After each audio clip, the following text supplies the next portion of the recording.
Time for coffee. It's kind of still hot. Mm. It's still a little too hot.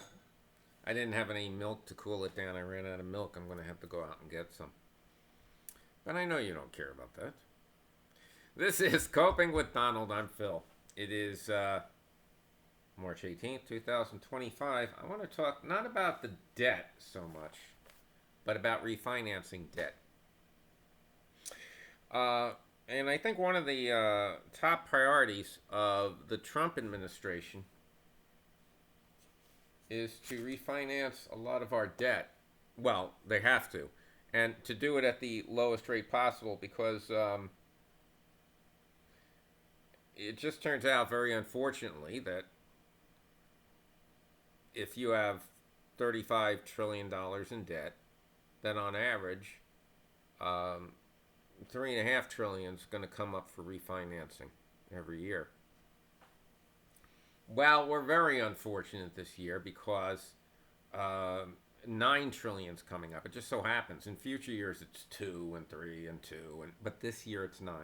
They have to refinance the debt, and if you've been watching the news this week, you have seen interest rates for debt refinancing go up.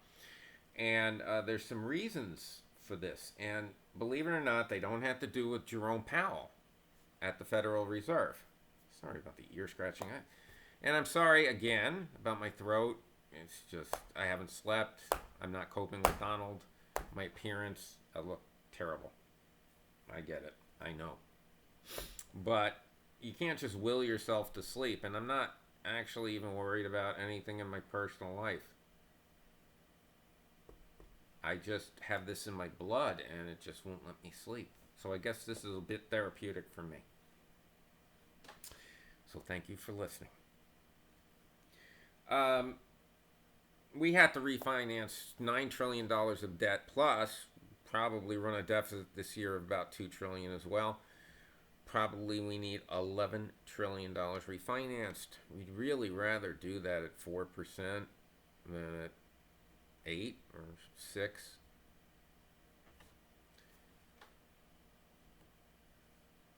The if you want to refinance debt and get the lowest rate, and you're a president of the United States, there's 3 things you really should not want to do. And the Trump administration is doing all of them, and then trying to find a scapegoat like Powell to blame it on.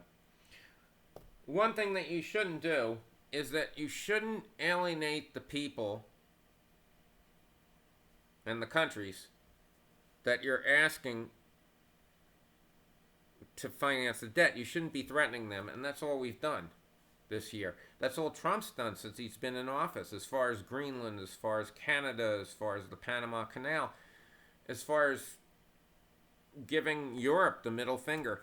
And of course China, he's having a tariff war with. He is threatening and insulting all the people. I mean, are you going to threaten and insult somebody that you're asking to borrow money from? Does that make any sense to you? Because a large amount of the debt that we have is held by China and Japan. We're not threatening Japan directly right now, anyway. We're not insulting them. We're not saying they're going to be our 51st state. Who knows? We've got 4 years. But when you need a favor from somebody, are you going to threaten them? Are you going to insult them? Belittle them? He can't stop himself because he thinks it makes him look better by doing these things. He even went as far to, in his speech, he said, oh yeah, with all these tariff threats, they're all calling me up. They all want to come over and kiss my ass. Would that make you want to deal with somebody like that? Of course not. So that was number 1.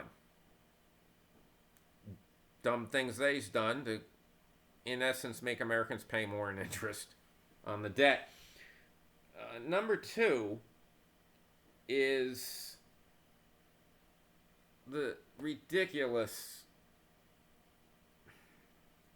Well, we know why he's doing it, but the tax cuts for the rich. Yeah, I'm sure all families sit around the kitchen table, that imaginary kitchen table that everyone sits around, discusses finances. Apparently, that's the only table they can sit around. They can't sit around the dining room table, or they can't do it in the family room. No, it has to be the kitchen table. Anyway, and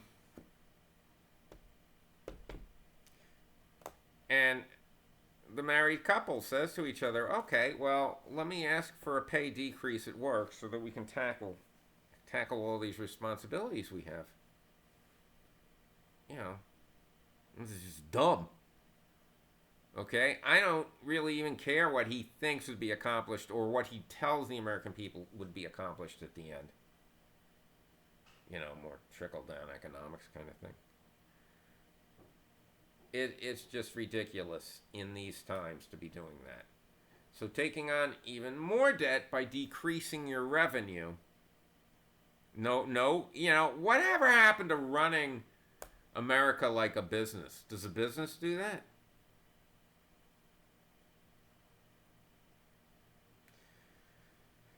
Does your insurance company do that? Come on. So, that is another factor. People are saying, they're not going to take in as much money. Why are we going to lend this money at these lower rates? And the third thing he's doing to make sure that he doesn't get the low rates that he wants on our debt is the whole tariff thing. And what that does is show instability, and it's created instability around the world, so they certainly know that we're not stable by doing that. It's thrown the markets into a tizzy. It's devalued the dollar. And, I mean, right now, the dollar devaluation is bad. But to be honest, it was this low like 2 years ago as well. And then it rose, and now Trump has tanked it in the first 3 months. So we're not at a level that's like unprecedented. It does make things more expensive, including your tariffs are one thing, but the dollar declining means that the goods are more expensive coming into the country.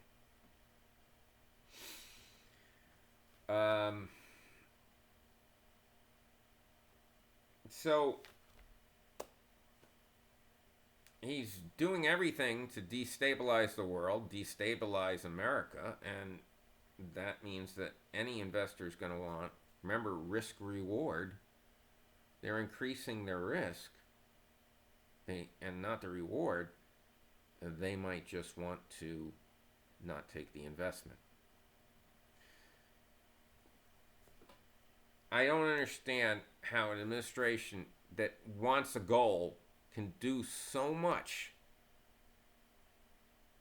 to not reach that goal in this case. This is going to be very expensive. I wish I could say something good. I just can't. And so that's the end of our discussion on refinancing the debt and what Donald Trump's doing to make sure we get the highest interest rate charged to us possible. Maybe maybe we can put it on a credit card at 30%. A store card. All right. This has been Coping with Donald. I'm Phil. And happy Easter when it comes around.